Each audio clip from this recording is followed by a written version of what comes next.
ಆತ್ಮೀಯ H16 news ಅರ್ಥಾತ್ ಸೀತಾರಾಮ್ ನ್ಯೂಸದ ವೀಕ್ಷಕರೇ, ನಾನು ನಿಮ್ಮವ ಎಂ ಆಯುಧ ಮಲ್ಲಪ್ಪ ಜೊತೆ ಅವರು. ತಾವು ಈಗ ಸುದ್ದಿಗಳ ಲೋಕಕ್ಕೆ ಎಂಟ್ರಿ ಹೊಡಿತಾ ಇದ್ದೀರಿ.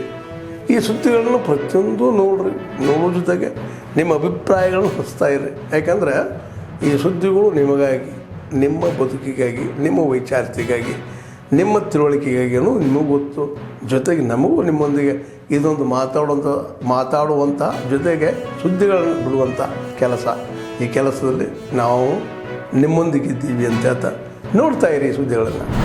ಜಾತಿಯವರನ್ನ CM ಮಾಡಬೇಕು ಅಂತ ಹೋರಾಟವನ್ನ ಮಾಡ್ತಾ ಇದ್ದಾರೆ. ಈ ನಡುವೆ ಡಾಕ್ಟರ್ ಜಿ ಪರಮೇಶ್ವರ್ ಕೂಡ ಒಂದು ಅವಕಾಶ ಇದೆ. ಇದ್ರ ಬಗ್ಗೆ ಏನು ಹೇಳ್ತೀರಾ ಸರ್? ಈಗ ಪ್ರಜಾಪ್ರಭುತ್ವ ವ್ಯವಸ್ಥೆ ಒಳಗಡೆ ಶೋಷಿತ ಸಮುದಾಯದವರು ಈ ದೇಶವನ್ನು ಆಳಬೇಕು ಅನ್ನೋದು ಅಂಬೇಡ್ಕರ್ ಆಸೆ. ಹಾಗೆ ಕರ್ನಾಟಕ ರಾಜ್ಯದಲ್ಲಿ ಪರಿಶಿಷ್ಟ ಜಾತಿ ಶೋಷಿತ ಸಮುದಾಯದವರು ಮುಖ್ಯಮಂತ್ರಿ ಆಗಬೇಕು ಅಂತಕ್ಕಂಥ ಕನಸು ನೂರಾರು ವರ್ಷಗಳಿಂದ ಇದೆ.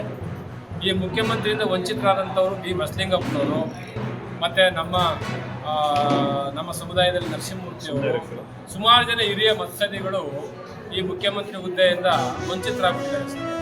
ಈ ಸರಿ 135 ಸೀಟುಗಳನ್ನ ತಂದುಕೊಂಡಿರೋದು ಈ ಶೋಷಿತ ಸಮುದಾಯ ಭಾಳ ಗಟ್ಟಿಯಾಗಿ ನಿಂತಿದೆ ಒಂದು ಪಕ್ಷಕ್ಕೋಸ್ಕರವಾಗಿ.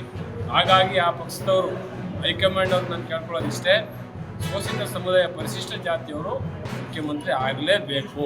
ನೀವು ಮುಖ್ಯಮಂತ್ರಿಯನ್ನು ಏನಾದರೂ ಈ ಸಂದರ್ಭದಲ್ಲಿ ಕೊಡಲಿಲ್ಲ ಅಂದರೆ ಈ ರಾಜ್ಯದ ಜನ ಮುಂದೆ ತೀರ್ಮಾನ ತಗೊಳ್ತಾರೆ. ಹಾಗಾಗಿ ಪರಮೇಶ್ವರವರಾಗಲಿ, ವಿಜಯಪ್ಪನವರಾಗಲಿ, ಯಾರೇ ಆಗಲಿ ಈ ಸಮುದಾಯದವರು ಮುಖ್ಯಮಂತ್ರಿ ಆಗಬೇಕು ಅನ್ನೋದು ನಮ್ಮ ಗಟ್ಟಿ ಧ್ವನಿ. ಅದಕ್ಕೋಸ್ಕರ ನಾವು ಮುಂದಿನ ತಿಂಗಳು ಬೆಂಗಳೂರಿನ ಅರಮನೆ ಗ್ರೌಂಡ್ನಲ್ಲಿ ಒಂದು ದೊಡ್ಡ ಶೋಷಿತ ಸಮುದಾಯದ ಸಭೆಯನ್ನು ಕರೀತಾ ಇದ್ದೇವೆ, ಒಂದು ಸಮಾವೇಶವನ್ನು ಮಾಡ್ತಾ ಇದ್ದೇವೆ.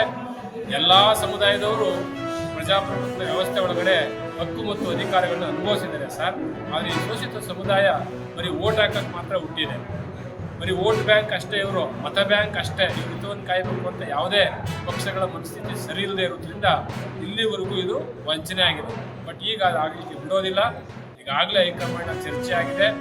ಯಾರಿಗೂ ಕೆ ಶಿವಕುಮಾರ್ ಸರ್ಗಾಗಲಿ ಅಥವಾ ಇನ್ನೊಬ್ಬರಿಗಾಗಲಿ ಕೊಡಬಾರ್ದು ಅಂತ ಏನಿಲ್ಲ. ಫಸ್ಟ್ ಶೋಷಿತ ಸಮುದಾಯ ಪರಿಶಿಷ್ಟ ಜಾತಿಯವರಿಗೆ ಮುಖ್ಯಮಂತ್ರಿ ಹುದ್ದೆಯನ್ನು ಕೊಡಲಿ, ನಂತರ ಕೆ ಶಿವಕುಮಾರ್ ಕೊಡಲಿ ಅಂತಕ್ಕಂಥದ್ದು ನಮ್ಮ ಒತ್ತಾಯ ಇದೆ. ಇದನ್ನು ನಾವು ಬೆಂಗಳೂರಿನ ಅರಮನೆ ಮೈದಾನದಲ್ಲೂ ಸಹ ಇದನ್ನು ಎಲ್ಲ ಸ್ವಾಮೀಜಿಗಳು, SC ST ಪರಿಶಿಷ್ಟ ಜಾತಿಯ ಹಿಂದುಳಿದ ವರ್ಗದ ಎಲ್ಲ ಸ್ವಾಮೀಜಿಗಳ ಸಮಾವೇಶದಲ್ಲಿ ಒತ್ತಾಯ ಮಾಡ್ತಾರೆ.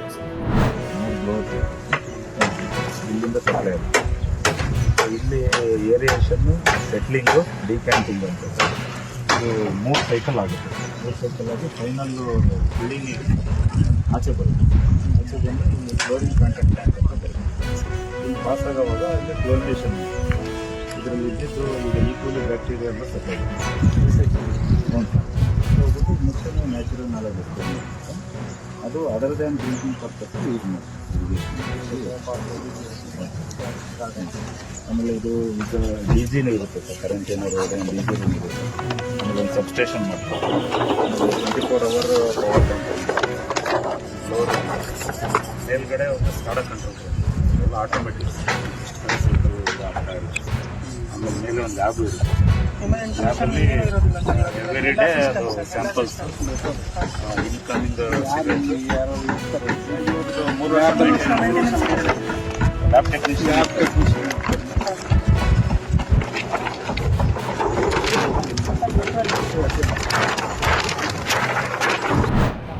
ಶ್ರೀ ಅಶೋಕ್ ಕುಮಾರ್ ರೈ ಪುತ್ತೂರು ವಿಧಾನಸಭಾ ಕ್ಷೇತ್ರದ ಶಾಸಕರು ಇವರು ನೆರವೇರಿಸಲಿಕ್ಕಿದ್ದಾರೆ.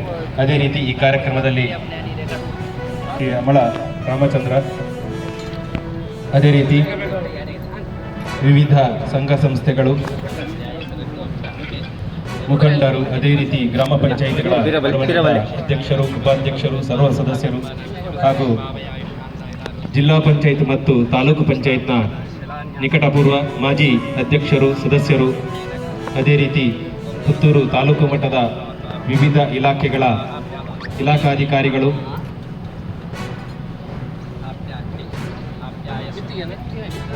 ವಿವಿಧ ಇಲಾಖೆಗಳ ಅಧಿಕಾರಿಗಳು ಹಾಗೂ ಆಗಮಿಸಿರುವಂಥ ಎಲ್ಲ ಹಿತೈಷಿಗಳಿಗೆ ಪ್ರೀತಿಪೂರ್ವಕ ಸ್ವಾಗತವನ್ನು ಬಯಸ್ತಾ ಸನ್ಮಾನ್ಯ ಶಾಸಕರು ಶಿಲಾನ್ಯಾಸ ನೆರವೇರಿಸ್ತಾ ಇದ್ದಾರೆ. ಈ ಕಟ್ಟಡ ನಿರ್ಮಾಣಗೊಳ್ಳುವ ಜಾಗದಲ್ಲಿ ಈಗಾಗಲೇ ಭೂಮಿ ಪೂಜೆ ನೆರವೇರಿದೆ. ಇದರ ಮುಂದಿನ ಅಂಗವಾಗಿ ಶಿಲಾನ್ಯಾಸವನ್ನು ನೆರವೇರಿಸ್ತಾ ಇದ್ದಾರೆ. ಅದೇ ರೀತಿ ಅತಿಥಿ ಅಭ್ಯಾಗತರು ಇವರ ಜೊತೆ ಸೇರಿಕೊಂಡು ಈ ಕಾರ್ಯಕ್ರಮವನ್ನು ನೆರವೇರಿಸ್ತಾ ಇದ್ದಾರೆ. ನಮ್ಮ ಪುತ್ತೂರಿನ ಹೆಮ್ಮೆಯ ಶಾಸಕರು ಬೇರೆ ಬೇರೆ ಅನುದಾನಗಳನ್ನು ತರುವ ಮೂಲಕ ಅಭಿವೃದ್ಧಿಗೆ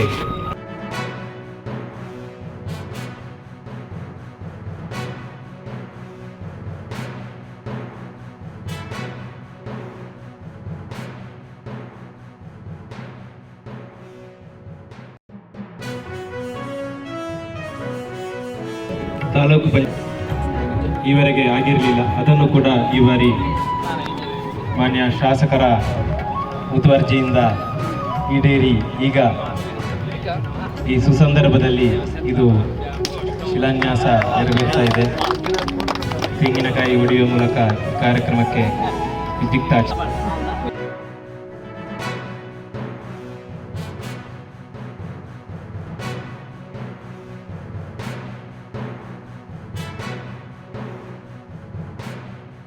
ವಿಧಾನಸಭಾ ಕಲಾಪದಿಂದ ನೇರವಾಗಿ ಇವತ್ತು ವಿಧಾನಸಭಾ ಕ್ಷೇತ್ರಕ್ಕೆ ಆಗಮಿಸಿರುವಂತಹ ಸನ್ಮಾನ್ಯ ಶಾಸಕರು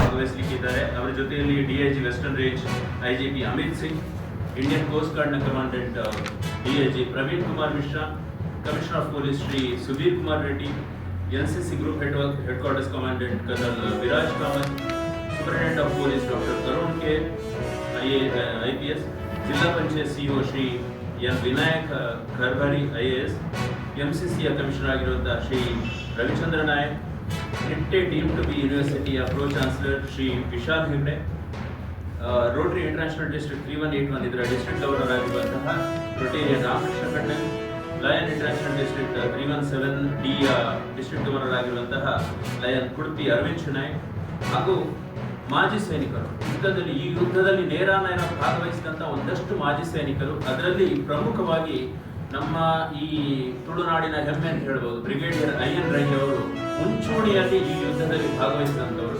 ಅವರು ತಮ್ಮ ಅನುಭವ ಕಥನವನ್ನು ಸಹ ಎಲ್ಲ ಸಾರ್ವಜನಿಕರ ಮುಂದೆ ಹಂಚಲಿಕ್ಕಿದ್ದಾರೆ. ಆದ್ದರಿಂದ ತಾವೆಲ್ಲರೂ ಹಾಗೂ ನಗರದ ಜನತೆ ಯಾರು ಈ ಕಾರ್ಯಕ್ರಮವನ್ನು ಮಿಸ್ ಮಾಡದೆ ಆವತ್ತು ದಿನ ಭಾಗವಹಿಸಬೇಕು. ಮತ್ತು ಇದೊಂದು ಖಾಲಿ ಸೈನಿಕರಿಗಾಗಿ ಅಥವಾ ಸೈನಿಕರು ಮಾಡುವಂಥ ಕಾರ್ಯಕ್ರಮ ಅಲ್ಲ. ಎಲ್ಲ ಸಾರ್ವಜನಿಕರು, ನಮ್ಮ ಜಿಲ್ಲೆಯ ಎಲ್ಲ ಆದಷ್ಟು ಹೆಚ್ಚಿನ ಸಂಖ್ಯೆಯಲ್ಲಿ ಜನರು ಇದರಲ್ಲಿ ಭಾಗವಹಿಸಬೇಕು. ಒಂದಷ್ಟು ಶಾಲಾ ಕಾಲೇಜುಗಳಿಗೆ ಸಹ ನಾವು ಇದರ ಮಾಹಿತಿಯನ್ನು, ಅವರ ಆಹ್ವಾನವನ್ನು ಕೊಟ್ಟಿದ್ದೇವೆ. ಅದರಲ್ಲಿ ಸುಮಾರು ಒಂದು 300 ವಿದ್ಯಾರ್ಥಿಗಳು ಬರುವ ನಿರೀಕ್ಷೆಯಲ್ಲಿದ್ದೇವೆ ನಾವು.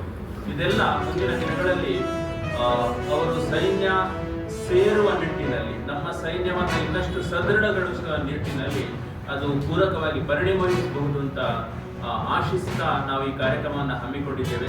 ಇದಕ್ಕೆ ತಾವೆಲ್ಲರೂ ಬರಬೇಕು, ಒಂದಷ್ಟು ಉತ್ತಮ ರೀತಿಯ ಪ್ರಚಾರವನ್ನು ನೀಡಬೇಕು.